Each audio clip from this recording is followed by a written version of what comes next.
Good morning student. तो आज हम पढ़ेंगे करोना वायरस के बारे में। करोना वायरस जो कि इस टाइम बहुत ही ख़तरनाक बीमारी है और जिसके वजह से आज 211 कंट्रीज़ जो है हमारे पूरे वर्ल्ड में उससे पीड़ित हैं और बहुत ही ज़्यादा इस बीमारी ने हम लोगों को परेशान कर रखा है, जिसके वजह से एक बहुत बड़ी महामारी जो हमारे देखने को मिल रही है। तो करोना वायरस के बारे में जो एक हमारी जो मैं जितना इससे आपको इंट्रोडक्शन करा सकता हूँ, करोना के बारे में बता सकता हूँ, वो मैंने आपको इस वीडियो में बताने की कोशिश की है। ठीक है, तो करोना वायरस एक्चुअली में है क्या? तो अगर हम करोना वायरस के बारे में जानें तो करोना वायरस कोरोनाविरिडी फैमिली से बिलोंग करता है। जो इसकी सब फैमिली है वो आपकी करोना वायरविरनी है, जिसमें आपकी अल्फ़ा, बीटा, गामा और डेल्टा आते हैं। ठीक है, तो जो अल्फ़ा, बीटा और डेल्टा हैं ये आपके जो करोना वायरस है ये आपके सारे एनिमल्स में होता है, पर जो पर्टिकुलर गामा करोना वायरस है ये सिर्फ आपके बर्ड्स में फैलता है। ठीक है, अब हम बात करेंगे classification of human corona virus. जो आपका ह्यूमन कोरोना वायरस है उसके क्या क्या क्लासिफिकेशन हुए। तो human corona virus 2229E, human corona virus NL63, human corona virus OC43, human corona virus HKU1 और सार्स कोरोना वायरस। जो सार्स कोरोना वायरस है वो आपका कैट से फैला था। जो MERS कोरोना वायरस है जो कि आपका कैमल से फैला है। और जो आज सार्स कोविड का जो सेकंड है जिसको हम लोग ने एक नॉर्मली नाम दिया है कोविड-19, जो कि आपका वेट से फैला है। ठीक है, अगर हम कोरोना की मॉर्फोलॉजी की बात करेंगे, कोरोना कैसा दिखता है, तो वो एक पर्टिकुलर ऐसा है। कोरोना वायरस कोरोनाविरिडी फैमिली से बिलोंग करता है। जो कोरोना वायरस का जो एनवलप है, ठीक है, वो कितना एनवलप है, एनवलप वायरस है ये, और इसका जो डायमीटर है वो कितना है 120 to 160 नैनोमीटर, मतलब 120 से 160 नैनोमीटर बड़ा कोरोना वायरस है।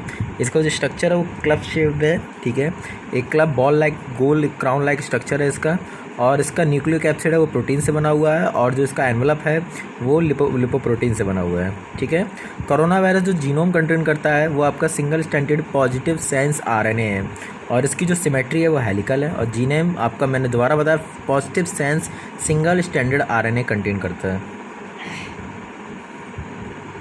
ये है आपका एक कोरोना वायरस का नॉर्मल स्ट्रक्चर, आप देख सकते हैं।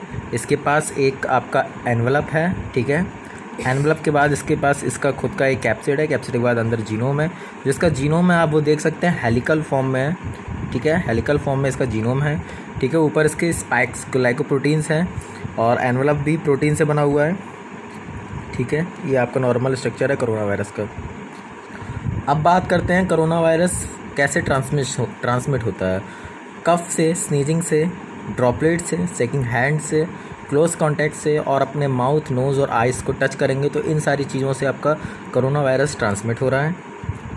अगर हम कोरोना वायरस की एपिडेमियोलॉजी पढ़ेंगे तो हम देखेंगे जो सार्स है हमारा, ठीक है, जो हमारा सार्स है वो हमारा पहली बार 2003 में देखा गया था चाइना में, क्योंकि हमारे जो एक WHO के फिजिशियन थे डॉक्टर कार्लो अरवानी, इनको हुआ था ये पहली बार और इन्हीं ने इस वायरस को देखा था। ठीक है, और जो हमारा मर्स है, ठीक है, मिडिल ईस्ट रेस्पिरेटरी सिंड्रोम, जो हमारा पहली बार सऊदी अरेबिया में देखा गया था 2012 में, और अब जो है वो हमारा कोविड-19 है। हमारा फर्स्ट रिपोर्ट हुआ था चाइना में 31 दिसंबर 2019 में। ठीक है, अगर हम कोरोना के बारे में बात करते हैं, कोविड-19 के बारे में बात करते हैं, तो ये वुहान सिटी से जनरेट हुआ है, वुहान सिटी से निकला है, और एक तरीके की रेस्पिरेटरी सिंड्रोम है जो हल्का फुल्का फीवर करता है। ठीक है, इस वायरस ने बहुत ही ज़्यादा आपके हाईली कंटेजियस है, मतलब बहुत ही ज़्यादा जल्दी फैल रहा है और बहुत ज़्यादा जल्दी इन्फेक्शन कॉज करता है, मतलब कुछ ही समय लगता है और ये आपकी बॉडी में बहुत जल्दी फैल जाता है। और मार्च में WHO ने इसको एक पैंडेमिक डिजीज़ घोषित कर दिया है।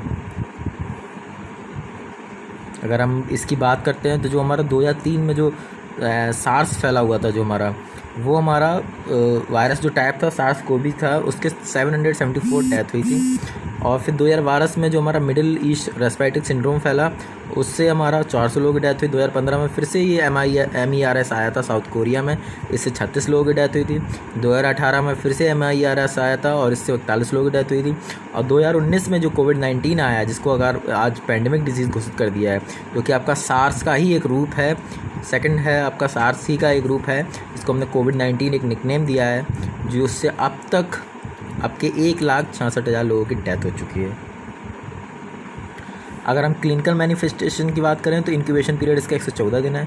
अगर हम इसको कोविड-19 को सार्स और मार्स से कंपेयर करें तो जो हमारा SARS है उसमें हम देखते थे जो लोअर RTI होता था, ठीक है, उसमें muscular pain, headache, sore throat, fever हमारा, और उसके साथ कफ भी, डिस्पीनिया और निमोनिया होता था। और हमारा MERS में फीवर, कफ, शॉर्टनेस और ब्रीथ होता था। लेकिन जो कोविड-19 है इसमें हमें कफ, फीवर, टायर्डनेस और डिफ़िकल्टी इन ब्रीदिंग हो रही है। कोविड-19 की अगर बात करें तो जो हमारा कॉमन सिम्टम है वो हमारा फीवर, फटीग और ड्राई कफ है। और अगर पेशेंट अगर हमारा क्रिटिकल है तो उसमें पेन, ठीक है, aches, runny nose, sore throat, shortness of breathing और डायरिया भी हो सकता है। अगर हम लैब डायग्नोसिस की बात करें कोरोना वायरस को किस तरीके से लैब डायग्नोट किया जा रहा है, तो एंटीजन डिटेक्शन है इसका, ठीक है। एंटीजन डिटेक्शन हो रहा है किसके थ्रू? एलाइज़ा के थ्रू। एलाइज़ा में हम क्या कर रहे हैं? मोनोक्लोनल एंटीबॉडी, ठीक है, डाल रहे हैं, जिससे कि हमारा क्या कर रहा है, वो एंटीजन को डिटेक्ट कर रहा है। जो भी एंटीजन यहाँ पर हम वायरस को एंटीजन दिया है, वो बोला गया है। तो जो भी हमने मोनोक्लोनल एंटीबॉडी डाली गई हैं वो एंटीबॉडी उस एंटीजन से बाइंड करती हैं और हमें दिखाती हैं, जो कि एक तरीके का एंटीजन एंटीबॉडी रिएक्शन होता है, और हमें दिखाती हैं कि कोरोना वायरस हमारी बॉडी में प्रेजेंट है कि नहीं है। दूसरा तरीका है RNA डिटेक्शन का। RNA डिटेक्शन से हम RT-PCR, जो हमारा reverse transcriptase polymerase chain reaction, जो हमारे रेस्पिरेटरी सिक्रीशन है, उनका हम RT-PCR करते हैं, और उसी RT-PCR से हम पता करते हैं किसका जीनोम है, मतलब किसका ये RNA है, और उस RNA से हम डायग्नोस करके हम फिर बता सकते हैं कि ये कोरोना वायरस का जीनोम है या किसी और का जीनोम है। यहाँ हम अगर सीरम ले लें, ठीक है, किसी भी पेशेंट का ब्लड का सीरम ले लें, और उससे फिर हम एलाइजा या HAI टेस्ट, ठीक है, ये दोनों टेस्ट आपके एंटीजन एंटीबॉडी रिएक्शन बेस्ड है। अगर हम किसी का सीरम ले रहे हैं तो अगर उसमें अगर कोरोना वायरस होगा, मतलब उसमें अगर वो एंटीजन होगा, तो हमारे बॉडी में, जो हमारी बॉडी में ह्यूमरल इम्यूनिटी कारण जो एंटीबॉडी बनेगी वो उसके खिलाफ बाइंड होगी और एक एंटीजन एंटीबॉडी रिएक्शन होगा, और जिससे हम पता कर सकते हैं कि हमें कोरोना वायरस है कि नहीं है। और अगर हमारा वो एंटीजन नहीं आया होगा बॉडी में तो हमारे उसके खिलाफ एंटीबॉडी बनेगी नहीं, और हमारा कोई एंटीजन एंटीबॉडी रिएक्शन होगी नहीं, तो हमारा टेस्ट नेगेटिव आएगा, ठीक है।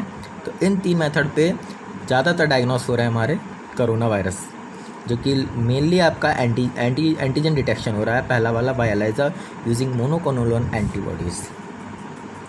अगर हम प्रिवेंशन की बात करेंगे, कैसे कैसे प्रिवेंट कर सकते हैं हम कोरोना वायरस को, तो आइसोलेशन पेशेंट का कर सकते हैं, क्वारंटाइन कर सकते हैं, पीपल्स को बोला जाए कि क्वारंटाइन रहिए, ट्रैवल रेस्ट्रिक्शन लगा सकते हैं, लोग इधर उधर ना जाएं तो कम फैलेगा, use gloves, gowns, goggles, mask लगा सकते हैं, फ्रिक्वेंट हैंड वॉश कर सकते हैं सोप वाटर से, avoid personal contact such as kissing, shaking hands और शेयरिंग एनी मटेरियल। सॉरी, यहाँ पर शेकिंग हैंड, ठीक है, shaking hands and sharing any material, ठीक है।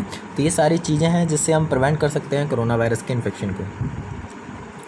अब हम बात करते हैं कोरोना वायरस कैसे ट्रीट हो रहा है। जितने भी आप देख सकते हैं कि जो जर्मनी है, जर्मनी में आप देख सकते हैं कुछ 1,20,000 पीपल सफ़र हैं आपके कोरोना वायरस से, लेकिन जिसमें जर्मनी ने 95,000 प्लस लोगों को सही कर लिया। तो कौन कौन सी टेक्निक से वो लोग सही कर रहे हैं, क्या क्या टेक्निक हैं कोरोना वायरस की, जिससे हम देख सकते हैं कि ज़्यादातर देश रिकवर कर रहे हैं अपने आप को। इसमें इंडिया भी एक भागीदार है, खुद के पेशेंट को रिकवर कर रहा है। तो किस किस तरीके से रिकवर कर रहे हैं वो हम देख सकते हैं। तो यहाँ पे मैंने कुछ ड्रग्स के नाम लिखे हैं, जो फॉलोइंग ड्रग्स हैं जो आपके जो कोरोना वायरस के खिलाफ ट्रीट कर ज़्यादातर कंट्रीज़ यूज़ कर रही हैं और अपने पेशेंट्स को ट्रीट कर रही हैं। या आप देख सकते हैं यहाँ पे क्लोरोक्विनीन है, एमिटाइन है, ल्यूटोलाइन है, ग्लाइसिहैरिजीन है, मोनेंसिन है, सिल्वरस्ट्रॉल है, एमोडीन है। तो बहुत सारे ड्रग्स हैं जो आपके कोरोना वायरस ट्रीटमेंट में काम आ रहे हैं। और जो मेनली हमारे ड्रग्स हैं जो बहुत ही ज़्यादा यूज़फुल आए हैं, हमारे निकल के आए हैं बहुत सारी कंट्रीज़ में, जिन्होंने बहुत सारा अपने पेशेंट को रिकवर कर लिया है, वो हमारे 3 ड्रग हैं। इसमें हाइड्रोक्लोरोक्विनीन है, ठीक है, हाइड्रोक्सीक्लोरोक्विनीन, और रेमडेसिविर है, और आपकी फेविलाविर है। जो आपकी फेविलाविर है ये आप जापान ने इसको घोषित किया है कि सबसे अच्छा आपका ड्रग है कोरोना इन्फेक्शन को रोकने में, ठीक है। हाइड्रोक्सीक्लोरीन ज़्यादातर इंडिया में यूज़ हो रहा है, और खुद डोनाल्ड ट्रंप ने कहा है, ये मैंने आपको एक ट्वीट पोस्ट किया है, मैंने यहाँ पर आपको दिखाया है कि हाइड्रोक्सीक्लोरीन और एथ्रीजोमाइसिन जो आपका ड्रग है, ये दोनों ड्रग बहुत ही ज़्यादा आपके इफ़ेक्टिव हैं कोरोना वायरस के ख़िलाफ़। ये खुद डोनाल्ड ट्रंप ने एक पोस्ट में कहा है, ठीक है। 21 मार्च 2020 का पोस्ट है। ठीक है। ये तीनों के तीनों जो ड्रग हैं वो बहुत ज़्यादा इफ़ेक्टिव हैं कोरोना वायरस के इन्फेक्शन के लिए। उसके बाद एक जो हम बहुत बड़ी थेरेपी निकल के आई है, एक बहुत बड़ा एक योगदान निकल के आया है, कॉन्वलेसेंट प्लाज्मा थेरेपी। ये थेरेपी एक टेक्निक निकल के आई है जिससे ज़्यादातर कंट्रीज़, खुद चाइना ने कहा है कि हमने अगर जो तरीका अपनाया है, जो हमने लोगों को रिकवर किया है, जर्मनी ने लोगों को ये रिकवर किया है, United kingdom of England, Britain या इंग्लैंड कहें हम इसको, उसने रिकवर किया है, ऑस्ट्रेलिया ने रिकवर किया। तो ज़्यादातर कंट्रीज़ ने जो रिकवर किया है, इंडिया में भी अगर हम बात करें तो केरला ने अपने आप खुद को बहुत अच्छा रिकवर किया है। तो वो जो रिकवर है कैसे हो रहा है, ज़्यादातर क्वेश्चन लोगों का अगर ये है तो वो जो है वो ये है कॉन्वलेसेंट प्लाज्मा थेरेपी। आखिर कॉन्वलेसेंट प्लाज्मा थेरेपी है क्या? आप यहाँ पे देख सकते हैं, कोविड-19 का पेशेंट है, ठीक है, और एक नॉर्मल पेशेंट है। नॉर्मल पेशेंट का हम प्लाज्मा ले रहे हैं, उसके पास उसकी खुद की एंटीबॉडीज़ है, ठीक है। वो एंटीबॉडीज़ हम क्या कर रहे हैं, उस पेशेंट के अंदर डाल रहे हैं, ठीक है। उस पेशेंट को डालने के बाद उस पेशेंट में देख रहे हैं कि धीरे धीरे उस पेशेंट में वो एंटीबॉडी वर्क कर रही है और कोविड-19 के ख़िलाफ़ लड़ रही है। या तो दूसरा टेक्निक जो बेटर टेक्निक है, जो एक तो ये टेक्निक है जो हम कोशिश कर रहे हैं लेकिन ये टेक्निक आपकी सफल नहीं हुई, तो दूसरा जो टेक्निक है वो हम ये देख रहे हैं कि जो पेशेंट कोरोना वायरस से, जो हमारे ड्रग्स यूज़ किए गए उनसे रिकवर हुए हैं, उन पेशेंट को आपके एनवायरनमेंट में छोड़ दिया गया। उसके बाद by the help of natural immunity, जो आपकी ह्यूमरल और सेल मीडिएटेड इम्यूनिटी हैं, उन्होंने जो बी लिम्फोसाइट और टी लिम्फोसाइट की मदद से जो आपकी एंटीबॉडीज़ फॉर्मेशन किया, वो एंटीबॉडी फॉर्मेशन एक पर्टिकुलर उस एंटीजन के ख़िलाफ़ किया। तो उस एंटीजन के ख़िलाफ़ करने के बाद बॉडी में उनके बहुत सारी एंटीबॉडीज़, नेचुरल एंटीबॉडीज़ का फॉर्मेशन हुआ। वो नेचुरल एंटीबॉडीज़ प्लाज्मा थेरेपी के द्वारा, ठीक है, उस पेशेंट को दिया गया जिस पेशेंट में अब न्यूली कोविड-19 का इन्फेक्शन हुआ है। तो जब हमने एक रिकवर पेशेंट से उसका प्लाज्मा एक न्यूली इन्फेक्टेड कोविड-19 के पेशेंट को दिया, उसके बाद देखा हमने धीरे धीरे उसकी बॉडी रिकवर होना स्टार्ट की। क्यों स्टार्ट की? क्योंकि जो पेशेंट रिकवर हो चुका है उसके पास antibody formation, natural antibody formation हो चुका है, और जिसको हमने दिया उसके में एंटीबॉडी फॉर्मेशन नहीं था, इसीलिए वो उस कोविड-19 से इन्फेक्टेड हुआ। उसके बाद जब हमने अपना उसका प्लाज्मा उसको दे दिया तो देखा उसकी बॉडी में भी वो एंटीबॉडी फॉर्मेशन हुआ और धीरे धीरे वो पेशेंट भी आपका रिकवर होगा। अगर आपको इस टेक्निक को और अच्छे से समझना है तो मैंने यहाँ पर कोविड-19 कॉन्वलेसेंट प्लाज्मा थेरेपी जो कोविड-19 में ट्रीटमेंट हुआ है उसकी लिंक आपको दे रखा है, ये लिंक आप डालिए और इसको अच्छे से देखिए।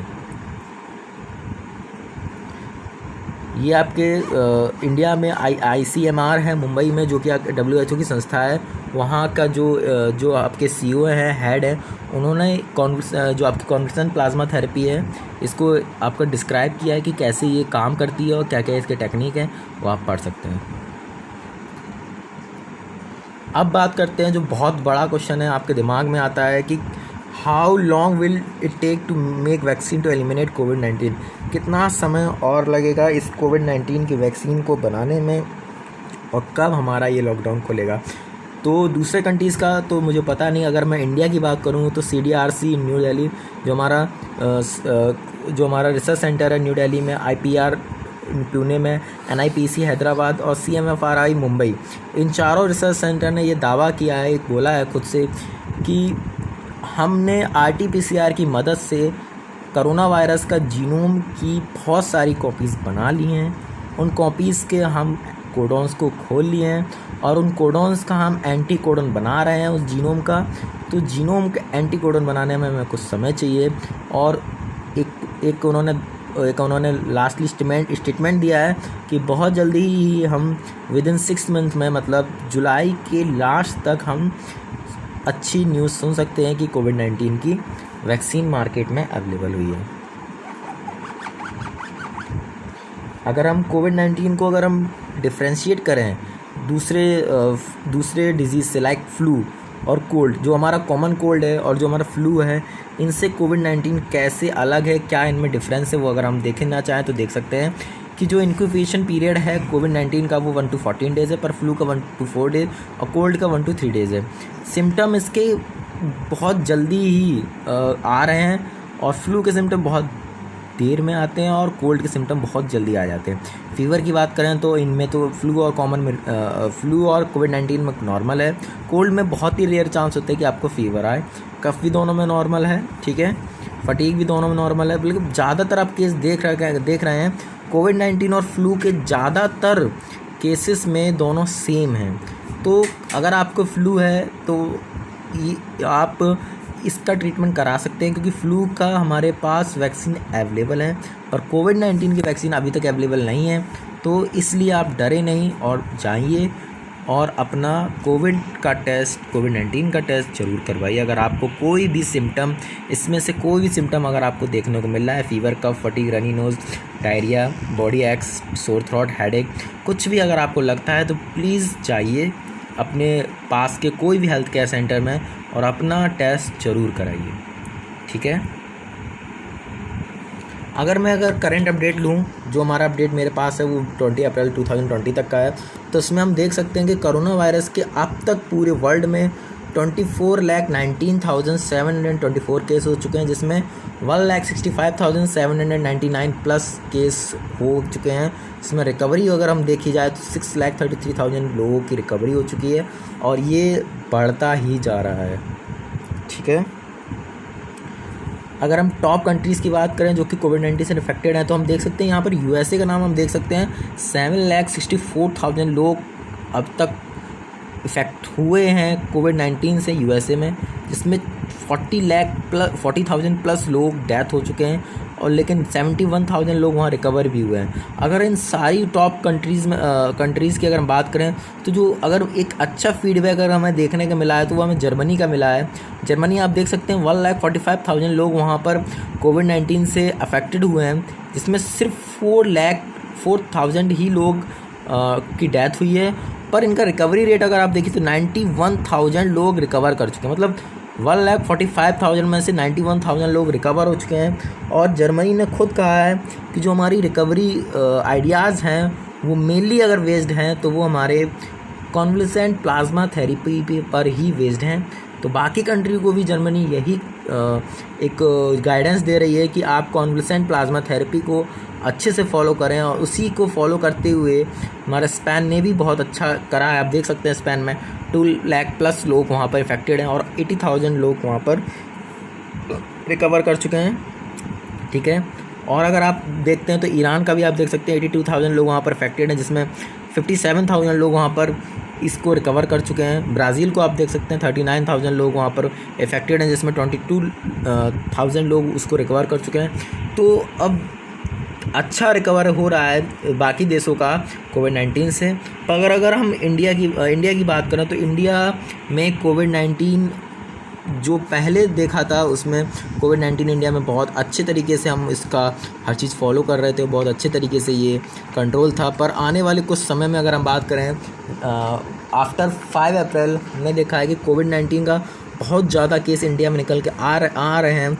हम रिकवर नहीं कर पा रहे हैं जितना हमारे लोग इफ़ेक्ट हो रहे हैं। अगर हम देखें तो अप्रॉक्सीमेटली 1400 प्लस लोग पर डे कोविड-19 से पीड़ित हुए हैं। अगर हम देखें तो महाराष्ट्र एक रेड जोन में है और बहुत ज़्यादा इफ़ेक्ट हुआ है महाराष्ट्र में कोविड-19 का।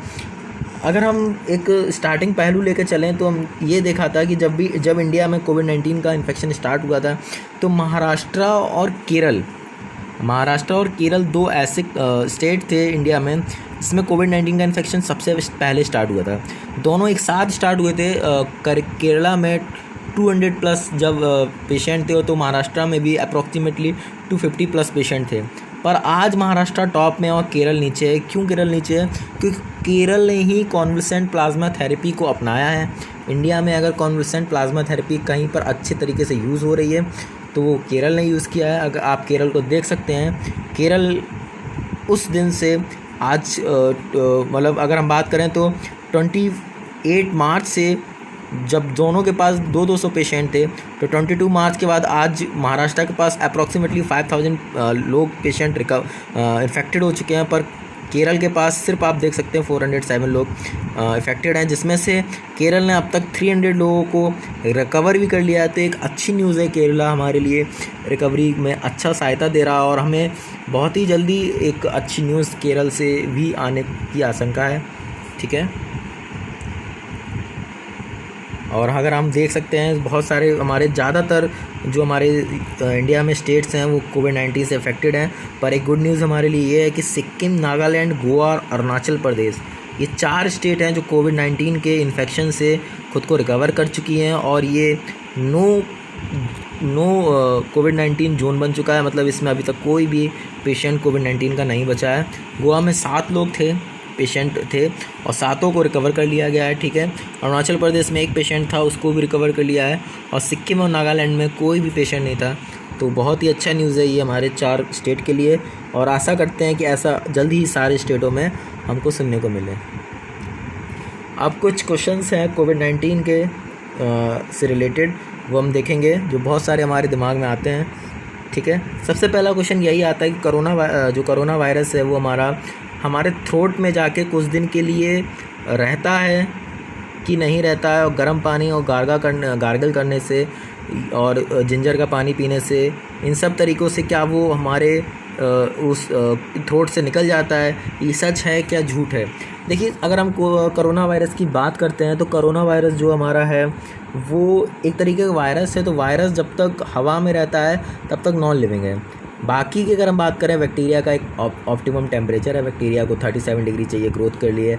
अप्रॉक्सीमेटली बैक्टीरिया 50-60 डिग्री टेम्परेचर तक ग्रो करता है और इससे ऊपर वो डेथ हो जाता है। फंजाई की बात करें तो फंजाई को 26-25 टेम्परेचर चाहिए, ऑप्टिमम उसका है। उससे ऊपर अगर बैक्टीरिया को टेम्परेचर देंगे तो क्या होता है, बैक्टीरिया मर जाता है। पर वायरस जब लिविंग सब्सटेंस है ही नहीं, लिविंग सेल है ही नहीं, तो उसके लिए कोई भी टेम्परेचर मायने नहीं रखता है। जब तक उसको लिविंग सेल नहीं मिलेगा तब तक वो इन्फेक्शन आपका नहीं करेगा, और टेम्परेचर और किसी भी चीज़ का उस पर कोई इफ़ेक्ट नहीं पड़ेगा।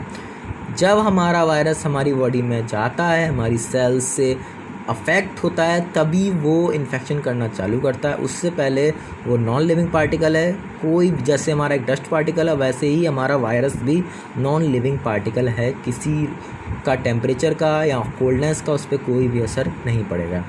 तो जो हमारा वायरस है, जब वो हमारा नॉस्ट्रल के थ्रू, नेज़ल कैविटी के थ्रू, जो हमारा विंड पाइप है, जो हमारा ट्रैकिया, उसमें जब जाता है तो नॉस्ट्रिल में तो हमारे हेयर लाइक स्ट्रक्चर है। हेयर समय पता है कि केराटिन प्रोटीन है, जो कि आपकी नॉन लिविंग सेल है, उसमें तो कोई वहाँ पर उसका कोई अटैचमेंट हो नहीं पाता है। तो जब ये हमारा ट्रैकिया में पहुँचता है, तो ट्रैकिया में पहुँचने के बाद जब इसको लिविंग सेल्स मिलती हैं ट्रैकिया में, जो हमारी सेल्स हैं, वहाँ पर जो हमारी स्क्वैमस एपिथेलियम सेल है, उस स्क्वैमस एपिथेलियम सेल से जब वो वायरस इंटरेक्ट करता है, तो वहाँ पर इंटरेक्शन करने के बाद तब वहाँ पर वो वायरस एक्टिवेट होता है। तो जो वायरस का रेप्लिकेशन की प्रोसेस है, ठीक है, अटैचमेंट, अनकोटिंग, एडिशन, रेप्लिकेशन, ठीक है, तो ये जो उसकी रेप्लिकेट करने की मैकेनिज्म है, प्रोसेस है, उस सेल के साथ रेप्लिकेट करता है। तो उस रेप्लिकेट करने में उसको कुछ समय लगता है, 1 से 2 दिन लग सकता है उसको। तो जो 1 से 2 दिन का जो हमें टाइम दिया गया है, मैक्सिमम आपका 1.5 डे होता है, 2 डेज़ नहीं, 1.5 डे। तो जो हमारे पास 1 से 1.5 दिन है, उस वायरस को हम कैसे हटा सकते हैं? तो जो हमारा गार्गल है, हमारा वार्म वाटर है, तो उससे क्या होगा, उसको ज़्यादा टेम्परेचर मिला है। क्योंकि हमको पता है कि जो हमारा टंग है, जो हमारी जीभ है, वो 100+ डिग्री सेंटीग्रेड को भी क्या करती है, नॉर्मली ले लेती है। अगर हम गर्म पानी पीते हैं तो जितना हमारे माउथ की सेल्स को लगता है उतना हमारी जीभ को नहीं लगता है, ठीक है। तो हम गर्म पानी जब पी रहे हैं, जब जिंजर वाटर पी रहे हैं, तो क्या कर रहा है वो गर्म पानी क्या कर रहा है, उसकी जो वायरस की जो हमारी एनवलप है, जो कि प्रोटीन से बनी हुई है, उस एनवलप को क्या कर रहा है, वो गर्म पानी डीनेचुरेट कर दे रहा है, ठीक है। डीनेचुरेट से क्या हो रहा है, वायरस की जो एनवलप है, ठीक है, वो क्या हो रहा है, वो हमारी डिस्ट्रॉय हो जा रही है, डैमेज हो जा रही है, जिसके कारण उसका जीनोम बाहर आ जा रहा है और वायरस वहीं पर मर जा रहा है। तो जो हमारा 1 से 2 दिन जो हमारा वहाँ पर ट्रैकिया में रह रहा था, वो गर्म पानी और हमारे कोई भी गर्म चीज़ खाने से या पीने से वो वायरस क्या हो रहा है, वहीं पर मर जा रहा है। तो वो हमारा ट्रैकिया से नीचे जा नहीं पा रहा है, तो हम उसी को वहीं पर ख़त्म कर सकते हैं। इसीलिए आपको बोला गया है कि गर्म पानी या कोई भी गर्म चीज़ को आप यूज़ करें, ताकि आप वायरस को उसी जगह पे मार सकें। अगर वो ट्रैकिया से नीचे आपके लंग्स में पहुंच गया तो फिर आपको उस वायरस से इन्फेक्शन होने से चांसेस बहुत ज़्यादा बढ़ जाएंगे। तो ये जो पहला क्वेश्चन हमारा कि कोविड-19 हीट सेंसिटिव है कि नहीं है, नहीं, बिल्कुल नहीं। कोरोना वायरस बिल्कुल भी हीट सेंसिटिव नहीं है। देखिए, एक अनुमान है कि एक एक जो ये मिथ है इसको ऐसे क्लियर करिए कि मैंने अभी आपको बताया कि कोविड-19 आपका जो वायरस है वो नॉन लिविंग होते हैं, तो जब तक ये वायरस हवा में है तब तक इस पर कोई भी टेम्परेचर का असर नहीं पड़ेगा। आप खुद सोचिए, एक चीज़ को खुद सोचिए कि अफ्रीका में टेम्परेचर इंडिया से ज़्यादा, अफ्रीका में temperature approximately 55 degree centigrade plus है, इंडिया में 50 प्लस है। तो 50 और 55 प्लस से क्या उसकी जो वॉल है, प्रोटीन की वॉल है, वो डीनेचुरेट हो रही है? नहीं हो रही है, क्योंकि वॉल को डीनेचुरेट होने के लिए 100 डिग्री प्लस टेम्परेचर चाहिए। क्या हमारे एनवायरनमेंट का टेम्परेचर 100 डिग्री सेंटीग्रेड पहुंच सकता है? नहीं पहुंच सकता है। तो नहीं पहुंच सकता है तो ये हीट सेंसिटिव हमारे एनवायरनमेंट में नहीं मर सकता है। हीट सेंसिटिव है, पर कब? जब 100 डिग्री से टेम्परेचर हम ऊपर दें। और 100 डिग्री से टेम्परेचर ऊपर कैसे दे रहे हैं? जो हमारी जो बेस्ट हमारी स्टरलाइजिंग जो हमारी मशीन्स हैं, जिसमें हम सबसे पहले ऑटोक्लेव का नाम लेते हैं, ठीक है, हॉट एयर ओवन का नाम लेते हैं, और हमारा जो तीसरी है इंसिनरेशन, ठीक है, इन 3 मशीन का नाम लेते हैं। तो इन 3 मशीन में ये वायरस को क्या किया जाता है? डीनेचुरेट किया जाता है। क्या किया जाता है? इनकी वॉल्स को, जो प्रोटीन की जो इसकी एनवलप बना हुआ है, उस एनवलप को डीनेचुरेट किया जाता है, तब ताकि वायरस डिसआर्म हो जाए और वायरस किसी भी काम के योग्य ना रहे, ठीक है। तो वायरस हीट सेंसिटिव है, पर एक बहुत ज़्यादा टेम्परेचर पर। तो जो आपका ये मिथ है कि टेम्परेचर बढ़ने से, ठीक है, हमारा वायरस कम हो जाएगा, ऐसा कुछ नहीं है। अगर टेम्परेचर बढ़ता है तो इतना नहीं बढ़ जाएगा कि टेम्परेचर हमारा 100 प्लस हो जाए। टेम्परेचर हमारा 40-50 मैक्सिमम जाएगा, जिससे हमारा वायरस नहीं इन्वायरमेंट में हटेगा, ठीक है। ऑटोक्लेव का टेम्परेचर 121 डिग्री सेंटीग्रेड होता है, हॉट एयर ओवन का 160 डिग्री सेंटीग्रेड होता है। तो जब उसमें हम इस वायरस को डालेंगे तो उसकी एनवलप को डीनेचुरेट करेगा, और उसके जो RNA है वो भी प्रोटीन से बना है, उसको भी डीनेचुरेट करेगा, तब वायरस आपका डिस्ट्रॉय होगा। उससे कम टेम्परेचर में वायरस को डिस्ट्रॉय नहीं किया जा सकता है। Can virus disease spread through air? क्या वायरस हवा के थ्रू फैलेगा? नहीं। खुदा का रहमत है कि ये वायरस एयरबॉर्न वायरस नहीं है। अगर ये वायरस एयरबॉर्न वायरस होता तो शायद अब तक बहुत ज़्यादा इसका हम प्रकोप देखे होते, ठीक है। ये आपका एक तरीके की टचेबल डिजीज़ है, जो कि आपके कुछ भी छूने से, स्पेशली वो चीज़ जो कि आपके लिक्विड से बनी है, ठीक है। आप चीज़ को गौर किए होंगे, तो मैंने इस चीज़ में आपको ट्रांसमिशन में आपको नोट कराया था, ठीक है।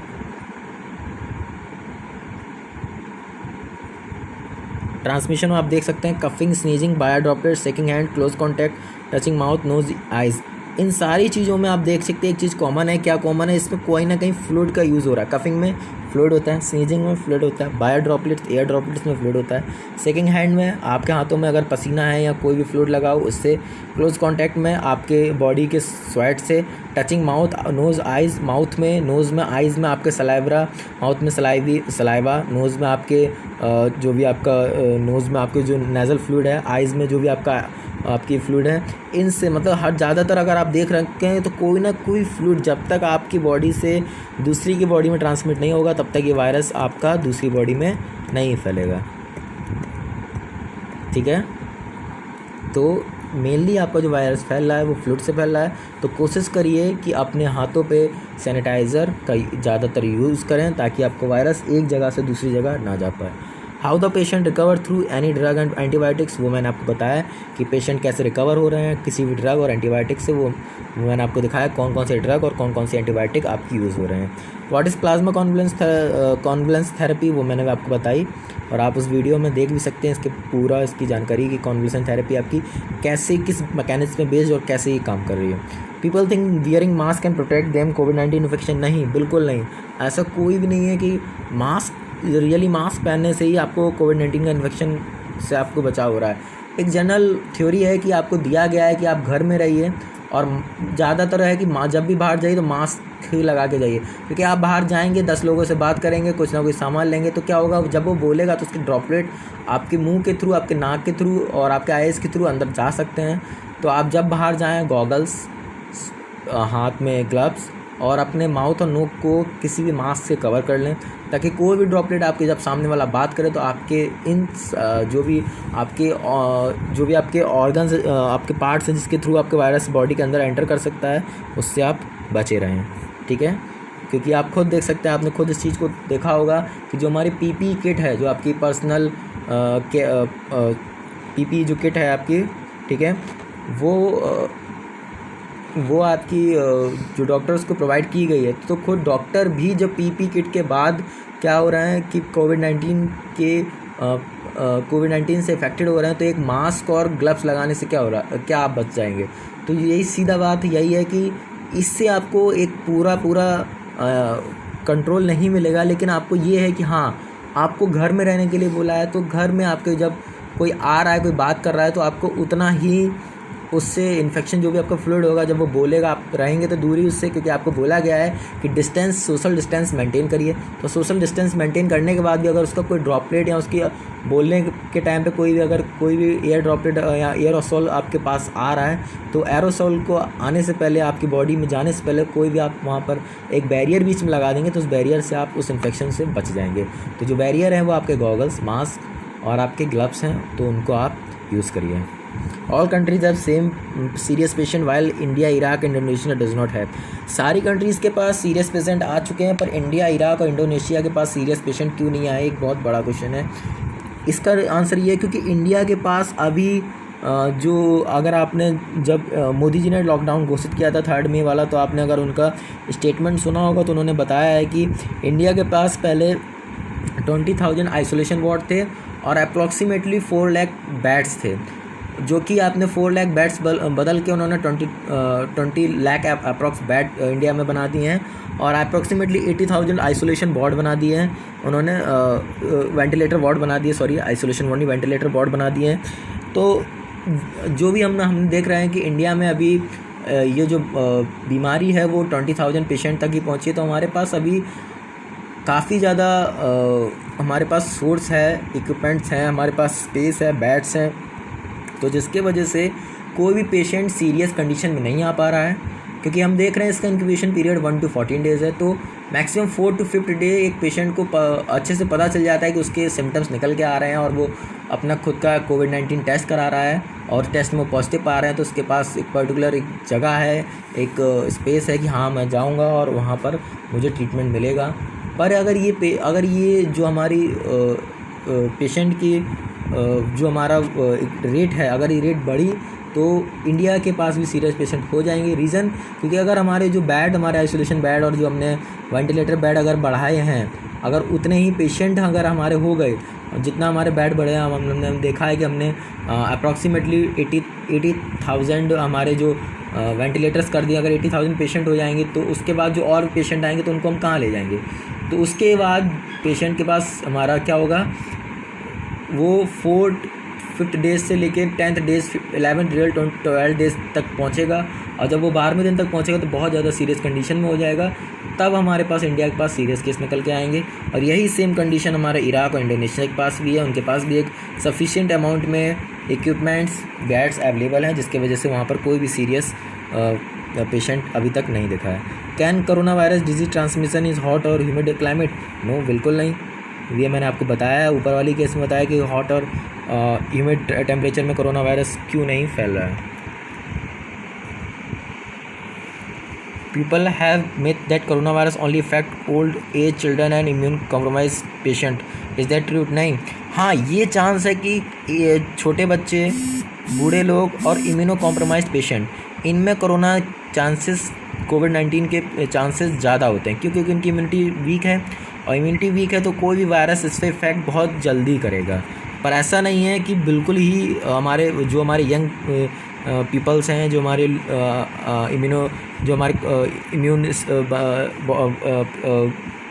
इम्यून हमारा कोई बंदा है उसको कोरोना वायरस नहीं हो रहा, ऐसा कुछ नहीं है, उनको भी कोरोना वायरस हो सकता है।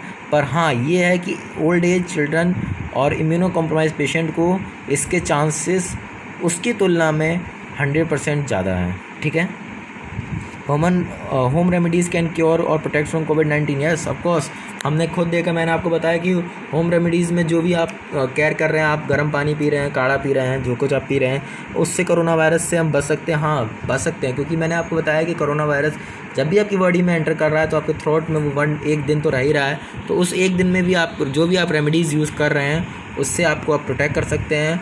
और आपके घर में जो भी आप चीज़ को ढक रहे हैं, ठीक है, अपनी पर्सनल हाइजीन मेंटेन कर रहे हैं, और अपने आप को क्वारंटाइन किए हैं, तो ये सारी चीज़ों से आप कोविड-19 के इन्फेक्शन से बच सकते हैं। Can lockdown in the country stop spreading of corona virus? Yes of course, मैं इस चीज़ में बिल्कुल तैयार मानता हूँ कि लॉकडाउन की वजह से आपकी कंट्री में स्प्रेड होना कोरोना वायरस बहुत ज़्यादा बंद हो सकता है। क्योंकि अगर लॉकडाउन नहीं हुआ होता, अगर मोदी जी लॉकडाउन नहीं करते, अगर हमारे WHO अगर लॉकडाउन नहीं करता, तो कोरोना वायरस, क्योंकि मैंने बताया कि ट्रैवल रेस्ट्रिक्शन जो है वो हमारा मेंटेन नहीं हो पाता और लोग यहाँ से वहाँ ट्रैवल करते और एक बहुत बड़े पैमाने पे इस बीमारी से हम पीड़ित होते और बहुत ज़्यादा एक महामारी घोषित हो सकती थी। आज हम खुद देख रहे हैं ये पेशेंट की जो संख्या है वो अप्रॉक्सीमेटली 24 लाख ऊपर पहुंच चुकी है। अगर ऐसा लॉकडाउन नहीं हुआ होता तो शायद ये 24 करोड़ या उससे ऊपर भी जा सकती थी। कैन कोविड-19 be caught from a personal who has no symptoms? नहीं, ऐसा बिल्कुल है। अगर मैं एक आपको लाइव एग्जांपल दूँ कि आइसलैंड का एक केस है। आइसलैंड में जो इसकी पूरी जो पॉपुलेशन है वो 3,60,000 लोगों की है। वहाँ पर वहाँ के प्रधानमंत्री ने खुद कहा कि हाँ, बहुत अच्छी बात है कि हमारा कंट्री है वो कोरोना फ्री है। उसके बाद वहाँ पर 2 लोग ऐसे हुए जहाँ पर एयरपोर्ट के पास जिनको कोरोना के सिम्टम्स निकल के आया, वो स्नीज़ कर रहे थे, कफ़ कर रहे थे और उनको हल्का फुल्का फीवर है। जब उनका कोरोना टेस्ट किया गया तो उनको कोरोना पॉजिटिव पाया गया, दोनों को। जब उनके फैमिली को भी किया गया तो उनको भी कोरोना पॉजिटिव, बहुत सारे लोग घर में उनके कोरोना पॉजिटिव निकला। उनके आस पड़ोसी में जब किया गया तो उनको भी कोरोना पॉजिटिव निकला। तो वहाँ पर जब जनसंख्या कम थी, 3,60,000 लोग थे, तो वहाँ के PM ने एक घोषणा की कि सारे लोगों का कोविड-19 टेस्ट किया जाए। और जब वहाँ पर कोविड-19 टेस्ट सारे लोगों का किया तो आप विश्वास नहीं मानेंगे, वहाँ पर किसी को भी सिम्टम्स नहीं था। कोई भी सिम्टम, कफ, स्नीजिंग या जो भी इसके नॉर्मल सिम्टम्स है, किसी भी पेशेंट को नहीं थे, सिर्फ उन 2 पेशेंट के अलावा। उसके बावजूद वहाँ पर 12% टोटल पॉपुलेशन के लोग वहाँ पर कोविड-19 से पॉजिटिव पाए गए। मतलब 12% का मतलब 40,000 पीपल्स, 40,000 लोग वहाँ पर कोविड-19 से पॉजिटिव पाए गए। तो ये एक बहुत बड़ी आपके लिए एक अवेयरनेस है कि कोविड-19 का इन्फेक्शन किसी भी सिम्टम के बिना भी आपको दिखाई दे सकता है। हो सकता है कि आपको सिर्फ फीवर आ रहा हो और आप कहें कि कोविड-19 का सिम्टम तो बुखार, खांसी, जुकाम सब कुछ है। तो अगर आपको फ़ीवर भी आ रहा है तो इस टाइम पे उस फीवर को प्लीज़ नेगलेक्ट ना करें और अपना जल्दी से जल्दी एक अच्छे फिजिशियन के पास खुद को जाएँ, दिखाएँ और कोरोना वायरस का टेस्ट भी कराएँ। ठीक है।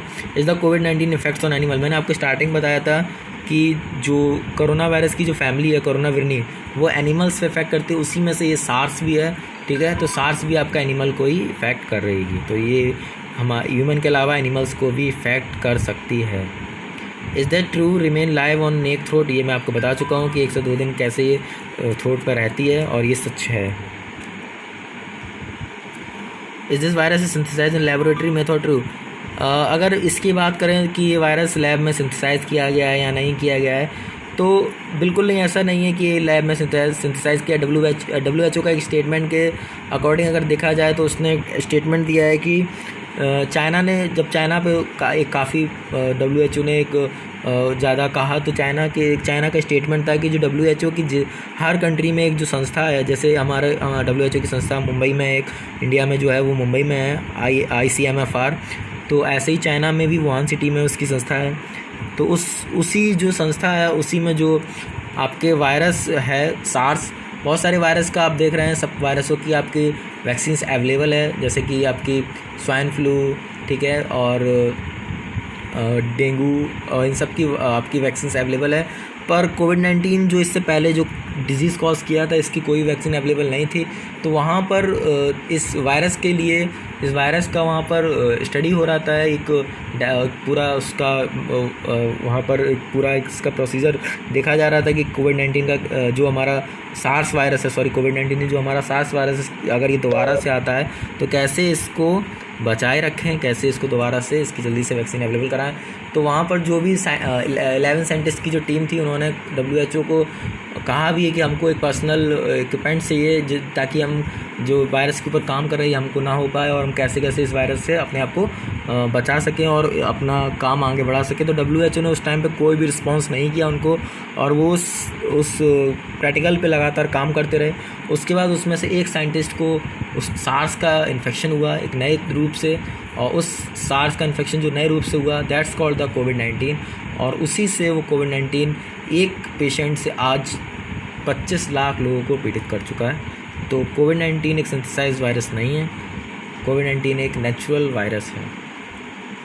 Is there non vegetable products actual source of this virus? Yes of course, क्योंकि नॉन वेज जो प्रोडक्ट है, नॉन वेज, क्योंकि जितने भी नॉन वेज हमारे मटेरियल है वो सब के सब सेल से बने हुए, जैसे हम सेल से बने वैसे वो भी सेल्स और टिश्यू से बने हुए हैं। तो उन्हीं सेल्स, क्योंकि वायरस किसी भी नॉन लिविंग में नहीं जाता है, मैं बार बार आपको बता चुका हूँ, वायरस किसी भी नॉन लिविंग सोर्स से नहीं फैलता। वायरस जब तक जिंदा सेल में नहीं जाएगा तब तक वो एक्टिव नहीं होगा। तो ऐसे ही वायरस हमारा जिंदा सेल में जाएगा। वैट से क्यों फैला? क्योंकि वैट को जो लोग चाइना में खा रहे थे वो किस तरीके से खा रहे थे वैट को? कच्चा, जिंदा। अगर उस वैट को वो उबाल के खाते या बहुत ज़्यादा उसको बॉयल करके खाते तो क्या होता? वो वायरस डीनेचुरेट होता, तो उस वायरस का इन्फेक्शन के चांस बहुत ही कम होते। और उस वायरस को जब वो लोग जिंदा उस वैट को खा रहे हैं, उस एनिमल को जिंदा खा रहे हैं, तो उसके चांसेस बहुत ज़्यादा बढ़ गए और कोविड-19 का इन्फेक्शन बहुत जल्दी फैल गया। Are health worker risk at कोविड-19? बिल्कुल, अगर किसी को कोविड-19 का इन्फेक्शन है और कोई भी हेल्थ वर्कर उसके पास जाके अगर वर्क कर रहा है, उस पेशेंट को रिकवर करने की कोशिश कर रहा है, तो उसको भी कोविड-19 का इन्फेक्शन होने के चांसेस बहुत ज़्यादा बढ़ जाते हैं। कोविड-19 effect which organ part of body first? सबसे पहले वो आपके किसको इन्फेक्शन करता है? लंग्स को। सबसे पहले मैंने बताया आपको ट्रैकिया में जाएगा, ट्रैकिया में जाके ब्रोंकाई, ब्रोंके के बाद एल्वुलाई, तो एल्वुलाई को ही बहुत ज़्यादा इन्फेक्शन कर देता है, वहाँ की सारी सेल्स को डैमेज कर देता है। उसके बाद ये ब्लड में जाता है और ब्लड में जाके पूरी बॉडी में फैल जाता है और उस बंदे को बिल्कुल ही उसका जो इम्यून है उसको बिल्कुल लो कर देता है, डिस्ट्रॉय कर देता है। What nutrition guidance should I follow during covid outbreak? अगर मेरे हिसाब से न्यूट्रिशन गाइडलाइन देखा जाए तो बस यही है कि जो WHO का एक स्टेटमेंट है उसमें बस इतना कहा गया है कि अपने आप को फुली इम्यून रखिए, जो भी खाना है खाइए, पर अपने आप को कोशिश करिए कि फुली इम्यून रखिए और कभी भी खाली पेट ना रहिए, क्योंकि खाली पेट रहने से कोविड-19 का इन्फेक्शन ज़्यादा बढ़ सकता है, क्योंकि आपकी बॉडी की इम्यूनिटी लो है, तो कोविड-19 का इन्फेक्शन आपको जल्दी से जल्दी हो सकता है। आफ्टर रिकवरिंग फ्रॉम कोविड-19 does a person have long term immunity to that virus? ये जो आपका आंसर है ये आपको कॉन्वलेसेंट प्लाज्मा थेरेपी में मिल जाएगा, आप इस आंसर को उसमें आप देख सकते हैं। What WHO recommendation for country? WHO ने जो रिकमेंडेशन दिया था कंट्रीज़ के लिए यही दिया था कि जो लॉकडाउन है वो अभी आपका अच्छा प्रोसीजर, और WHO कोशिश कर रहा है कि जल्दी से जल्दी इस कोविड-19 के खिलाफ आपको वैक्सीन अवेलेबल हो और आपको एक गुड न्यूज़ सुनने को मिले। Thank you class.